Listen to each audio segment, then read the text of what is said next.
오늘 이 아침에 하나님의 은혜가 여러분들에게 임하기를 축원합니다. 오늘은 5종류의 신자에 관하여 말씀을 드리려고 합니다. 예수님을 따르고 예수님을 믿으며 신앙생활하는 사람을 여러 가지로 구분해 볼 수 있습니다. 그런데 이 초대교회 때에 당시 예수님을 따르는 사람들을 5종류로 구분해 볼 수가 있었습니다. 그렇다면 나는 과연 이 5종류의 신자 중에 어디에 속해 있을까? 이 5종류의 신자 중에 내가 어디에 속해 있는지 오늘 말씀을 통하여 진단해 볼 수 있기를 바라고, 오늘 여러분들이 말씀을 통하여 진단하신 후에 십자가 단단히 붙잡고 승리할 수 있기를 축원합니다.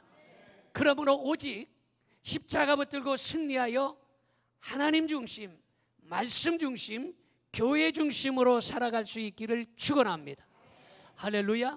오늘 천부여 의지 없어서 손들고 옵니다. 그래서 오늘 말씀을 통해서 오늘 주여 나의 모든 것들이 확실히 변화될 수 있고 치유받고 고침받는 역사가 있어지기를 축원합니다.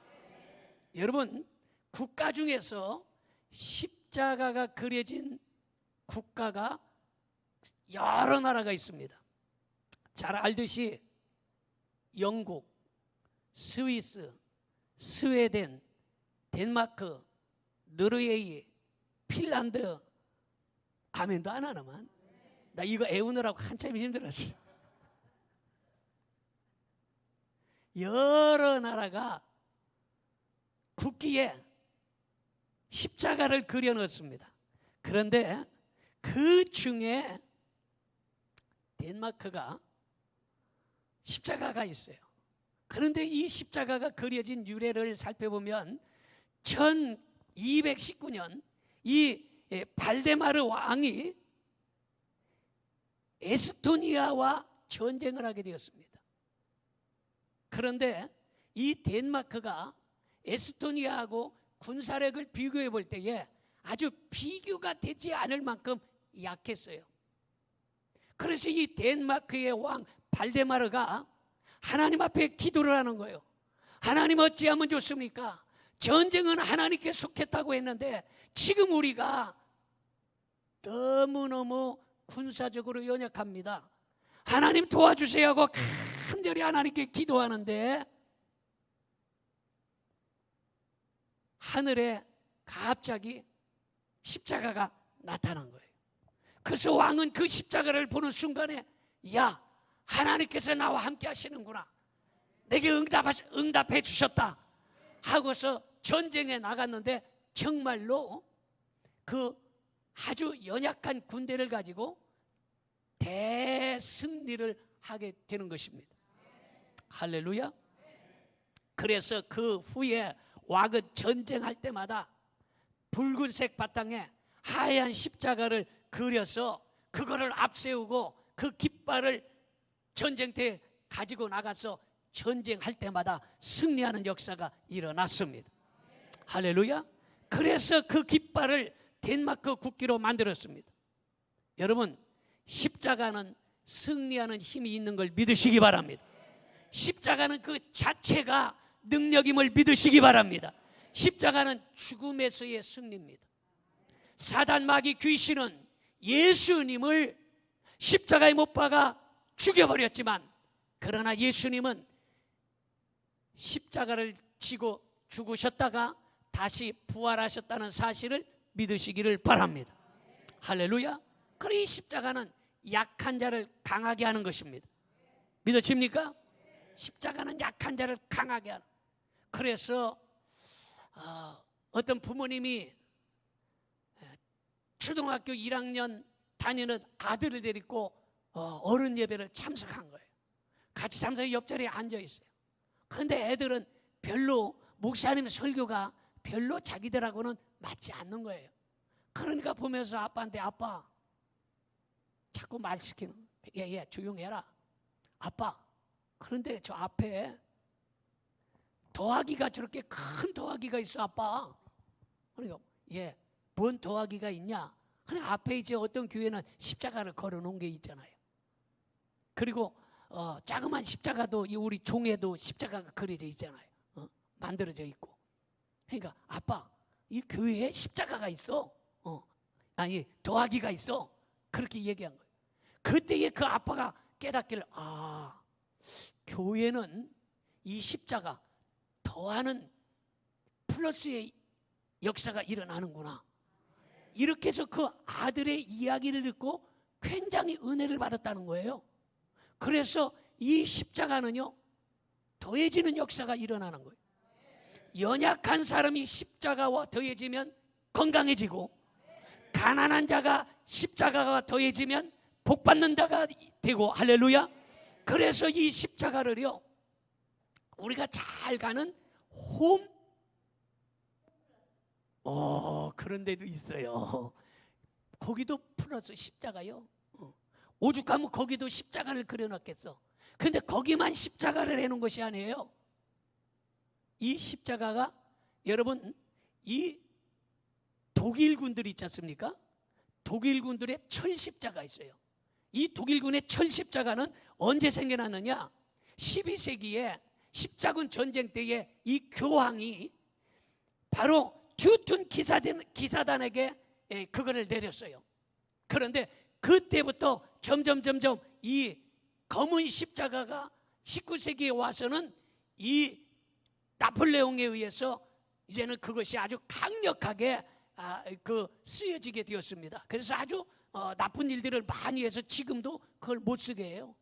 그래서 그런 나라와 그런 나쁜 사람들은요, 십자가를 빨간 십자가나 하얀 십자가를 쓰지 않고 검은 십자가를 써요. 안 좋게 쓰는 거예요. 그리고 또 어떤 종교는요, 남이의 아버지 탑을 관세음 사바 하는 데는요, 이 십자가 끝을 꼬불 놨어요. 내가 어느 종교라고는 얘기를 안 해요. 아는 사람은 알 거예요. 그 십자가를 꼬불 놨어요, 네 군데를. 그런데 분명한 것은 우리 주님이 지신 그 십자가는 승리인 것이며, 죽음에서 승리인 것이며, 연약한 자들을 십자가가 플러스가 되기만 하면 강건해진다는 사실을 믿으시기를 축원합니다. 할렐루야. 그래서 오늘 이 시간에 이 십자가 붙들고 오늘 승리할 수 있기를 바라고, 말씀 중심, 교회 중심, 하나님 중심으로 살아가기를 축원합니다. 자, 그렇다면 첫 번째 어떤 신자가 있느냐? 마귀 중심의 신자가 있어요. 마귀 중심의 신자가 있어요. 자, 마태복음 26장 47절 같이 봅니다. 말씀하실 때에 12 중에 하나인 유다가 왔는데 대제사장들과 백성의 장로들에게 파송된 큰 무리가 칼과 몽치를 가지고 그와 함께 하였더라, 이렇게 말하고 있습니다. 예수님께서 12 제자를 선택하기 전에 철야 기도를 하셨어요. 12 제자를 선택하기 전에 예수님이 그냥 제자를 선택한 것이 아니라 철야 기도를 하고 선택하셨다는 거예요. 그것은 제자를 선택하려고 생각해 봤더니, 아이고, 저놈은 선택하면 저 가룟 유다 저놈은 분명히 나를 배신할 텐데, 내 가슴이 너무 아프다. 그래서 아마 가룟 유다 때문에 너무 고민되어서 아마 철야기도 하지 아니했나, 뭐 이렇게 생각도 해봅니다. 그러나 예수님은 처음부터 가룟 유다가 마귀에게 속한 것을 알고 계셨다라는 것입니다. 가룟 유다는요, 예수님이 12 제자에 들어갔지만 예수님 중심의 제자가 아니라 마귀 중심의 사람이었다라는 것을 우리는 알 수 있습니다. 지금도 교회는 다니는데 마귀가 좋아하는 일만 하고, 마귀가 손뼉치고 마귀가 춤을 추게 하는 이런 사람들은요, 분명히 마귀 중심의 사람인 것입니다.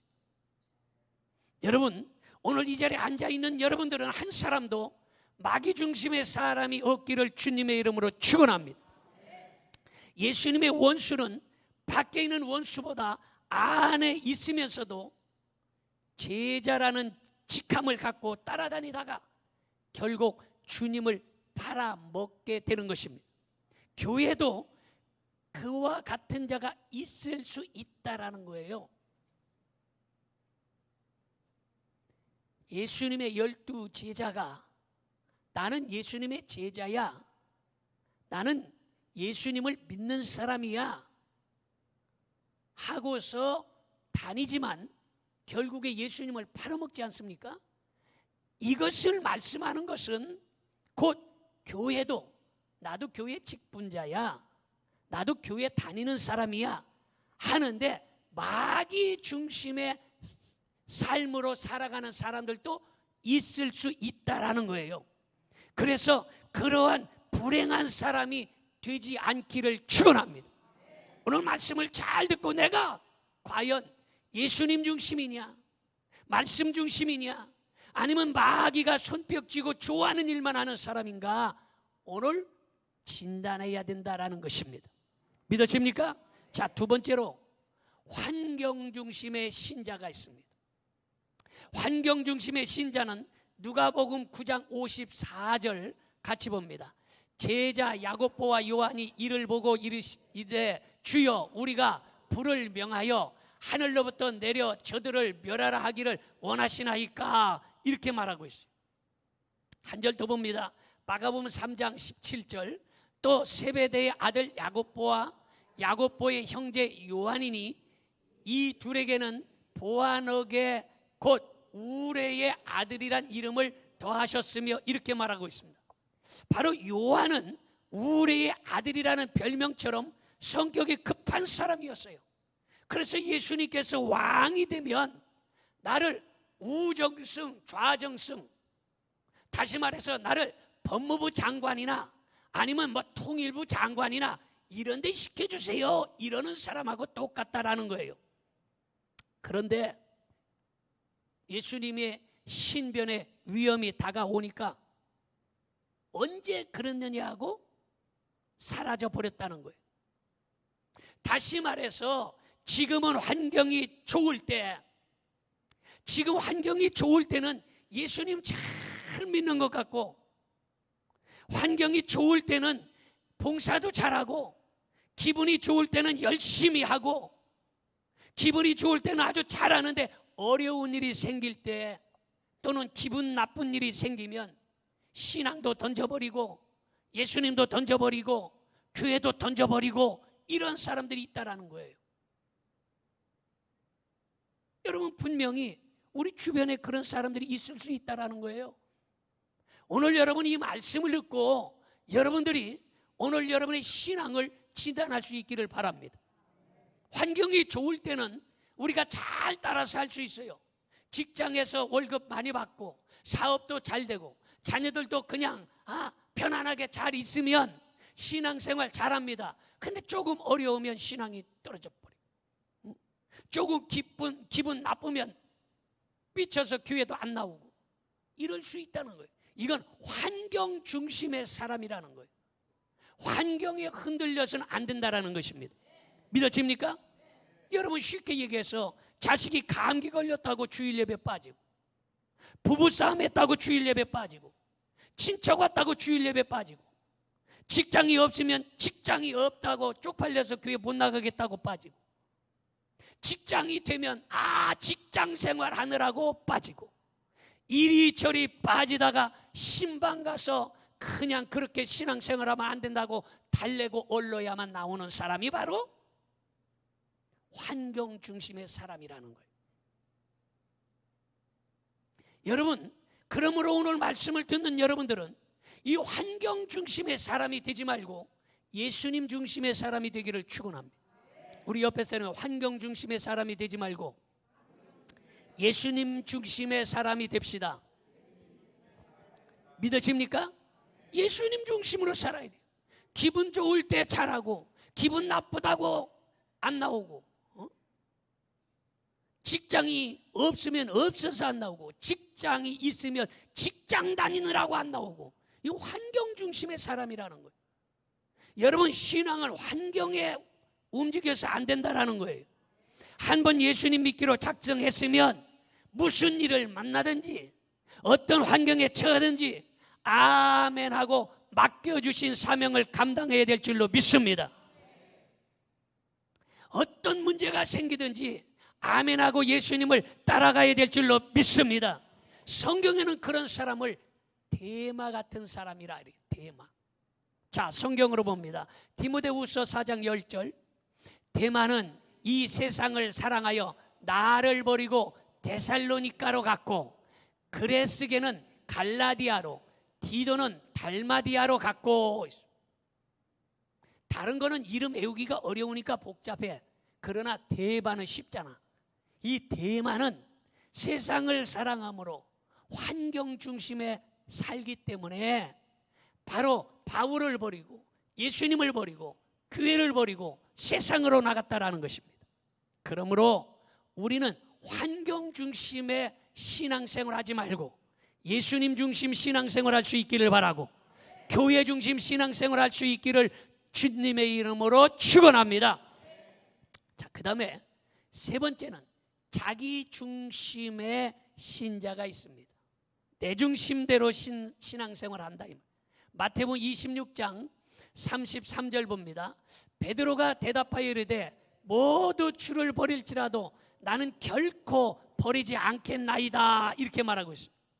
베드로는 말하기를 모두가 다 주님을 떠나도 나는 떠나지 않겠습니다. 모두가 교회를 떠나도 나는 교회를 지키겠습니다. 모두가 주님을 버린다 할지라도 나는 버리지 않겠습니다. 이렇게 장담하였다라는 것입니다. 베드로는 자기가 가장 주님을 사랑하는 줄 알았어요. 자기가 가장 주님을 사랑하고 자기가 가장 주님을 잘 믿는다고 생각했습니다. 자기 믿음으로 신앙을 지킬 줄 알았다라는 것입니다. 교회에서도 가끔 그런 분이 있지 않습니까? 목사님 오른팔이 되겠습니다. 절대로 나는 배신하지 않겠습니다. 저는 절대로 죽는 자리까지 목사님과 함께 하겠습니다. 뭐 이렇게 하는 사람이 있는데, 여러분 그렇게 하면 그 약속이 끝까지 지켜져야 된다는 것입니다. 믿어집니까? 믿어집니까? 그래서 자기 중심으로 내가 내 믿음으로 내 힘으로 내가 지키려고 하는 것이 아니에요. 이것은 자기 중심이에요. 성령의 충만함을 받아야 되는 것입니다. 할렐루야. 자, 그 다음에 네 번째는 사람 중심의 신자가 있습니다. 창세기 3장 6절을 보겠습니다. 여자가 그 나무를 본즉 먹음직도 하고 보암직도 하고 지혜롭게 할 만큼 탐스럽기도 한 나무인지라 여자가 그 열매를 따먹고 자기와 함께 있는 남편에게도 주매 그도 먹은지라 이랬어요. 지금 자기의 가장 가까운 사람이 선악과를 따서 자기가 먹고 자기 남편에게도 줘서 이거 먹어라 해서 자기만 시험 들면 괜찮은데 자기 남편까지 시험 들게 만들었다는 거예요. 이것이 바로 사람 중심의 신자예요. 자, 사도행전 5장 2절 보겠습니다. 그 값에서 얼마를 감추매 그 아내도 알더라. 얼마만 가져다가 사도들의 발 앞에 두니 이렇게 말하고 있습니다. 여러분, 인정에 이끌려서 믿음을 버리는 사람이 있다라는 거예요. 생각해, 아내가 지금 선악과를 따먹었으면 아이고 여보 그거 어떡하려고 따먹었어. 아이고 일로 와 큰일 났네. 아이고 이걸 따먹으면 어떡해. 당신 빨리 하나님께 같이 갑시다. 같이 가서 하나님께 잘못했다고 합시다. 이때 아멘 해야 돼요. 그게 맞는 거 아니겠어요? 그렇잖아요. 보통 사람 같으면 보통 사람 같으면 여러분 자녀들이 혹시 그런 경우가 있어요.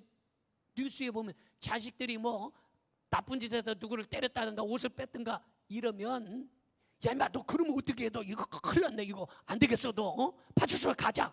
아니면 선생님한테 가자. 너 걔네 집에 가자. 잘못했다고 사과하고 이렇게 해야 옳은 거 아니겠어요? 그런데 같이 그게 뭘 잘못했습니까? 우리 애가 그거 좀 뺏었다고 그거 때렸다고 뭘 그게 크게 잘못했습니까? 애들 잘하다가 때릴 수도 있지. 치료비 물어주면 되는 거 아닙니까? 이렇게 하는 사람들도 간혹 있다라는 거예요. 지금 여기에서 아나니아 삽비라 아당 하와를 바라볼 때에 가장 가까운 사람이 범죄를 했을 때에 그 인정에 이끌려서 그 사람마저도 쓰러지게 되더라는 거예요. 여러분, 그러므로 여러분들은 인정을 따라가서는 안 된다라는 것입니다. 돈을 좀 빌려 쓰려고 그 사람 비유 맞추면서 그 사람 따라다니고, 짜장면 좀 얻어먹고 커피 몇 잔 얻어 마셨다고 그 사람 비유나 맞추고, 여러분, 사람 중심의 신앙생활 하지 말아야 된다는 거예요. 믿어집니까? 사주면 먹어. 먹지만은 신앙은 팔아먹지 말아야 된다는 거예요. 선물을 주면 받아. 그러나 죄악에 빠지지는 말아야 된다는 거예요. 믿어집니까? 이해가 되면 큰 소리로 아멘 합시다. 더 크게 아멘 합시다. 사람 중심으로 끌려다니면 그거는 마귀가 좋아하는 거예요. 하나님의 말씀에 비추어서 이것이 옳은가 저것이 옳은가 우리는 분별할 수 있는 지혜가 있어야 될 줄로 믿습니다. 언제나 여러분, 사람 중심 신앙생활하는 사람은 그 신앙이 제대로 되는 사람이 없습니다. 그래서 우리는 말씀 중심, 예수님 중심, 교회 중심, 목사님 중심으로 신앙생활을 해야 되는 거예요. 어떤 사람은 양을 따라갑니다. 여러분 생각해, 양이 양을 따라가면 구덩이에 빠지는 거예요. 양은 분별할 능력이 없어요. 여러분, 양이 양을 따라가면 구덩이에 빠지고 잘못되는 거예요. 왜 이단들에게 빠지고 신천지에 빠지고 나무며 호랑개귀에 빠지고 그럽니까? 이 빠지는 이유는, 여러분, 그 사람들은 신학을 전공한 사람이 아니에요. 그 사람 목사가 아니에요. 그 사람은 신학 박사도 아니에요. 그러면 양이 양을 끌고 가는 거예요. 사람이 와라, 여기 좋다, 성경 공부하라, 가자, 여기가 진짜야, 끌고 가지만 그 사람은 주의 종도 아니고 신학 박사도 아니고 신학을 전공한 사람이 아니고 양이에요. 근데 그 양을 따라서 그게 옳은가 봐 해고서 따라가면 같이 독초를 먹게 되고 구렁텅이에 빠질 수밖에 없는 것이에요. 양은 목자를 따라가야지 양을 따라가면 안 된다라는 사실을 믿으시기를 축원합니다. 여러분, 바로 이렇게 사람 중심으로 신앙생활해서 안 된다는 거예요. 믿어집니까? 요즘에는 많은 사람들이 사람 중심으로 따라다니고 그 사람이 가재니까 이게 아니에요. 말씀을 따라가야 바른 거예요. 믿어지면 아멘 합시다. 목자를 따라가야 올바른 길로 가는 거예요. 믿어지면 아멘 합시다. 그래서 주로 한 사람이 시험 들면 다른 사람까지 끌고서 야야야 이거 안 돼, 이거 나빠, 우리 딴 데로 이렇게 해서 잘못된 길로 끌고 가는 경우들이 종종 있는데, 이건 양을 쫓아다니는 거예요. 그 다음에 다섯 번째는 마지막으로 하나님 중심 신자가 있다라는 것입니다. 이때 아멘 해야 되는데 지금 다섯 종류로 쫙 오다가 다섯 번째에 진짜를 말씀드리는 거예요. 지금 아멘 하는 사람은 3대가 복을 받을지어다. 하나님 중심의 신자가 되어야 된다라는 거예요. 누가복음 22장 42절 보겠습니다. 이르시되 아버지여, 만일 아버지의 뜻이거든 이 잔을 내게서 옮기시옵소서. 그러나 내 원대로 마시옵고 아버지의 원대로 되기를 원하나이다. 믿어집니까? 우리는요, 도마를 의심 많다고 별로 안 좋아했습니다. 사실 그렇잖아요. 도마하면 아이고 그 의심 많은 사람 뭐 이렇게 별로 안 좋아했습니다. 그런데 알고 보니 도마가 그렇게 나쁜 건 아니었어요. 그래서 내가 도마에 대해서 연구를 해봤어요. 도마는 수없이 칼에 찔려도 인내를 합니다. 도마가 얼마나 칼에 많이 찔립니까? 양파 썰을 때, 고추 자를 때, 오징어 자를 때, 동태 자를 때 도마가 칼로 난도질을 하는, 그래도 꼭 참고 있어요. 여러분들도 도마처럼 누가 찌르고 누가 아프게 해도 잘 참아낼 수 있어야 되는 거예요. 우리 옆에서는 잘 참아냅시다. 어떤 사람 누가 말 한마디 하면 그걸 못 참아가지고 나 못 참어, 내가 그거 그냥 발가락 내가 한번 뒤집어 놓고 말 거야.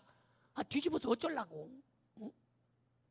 도마처럼 잘 참아야 되는 거예요. 예전에 우리가 도마를 잘못 생각했어.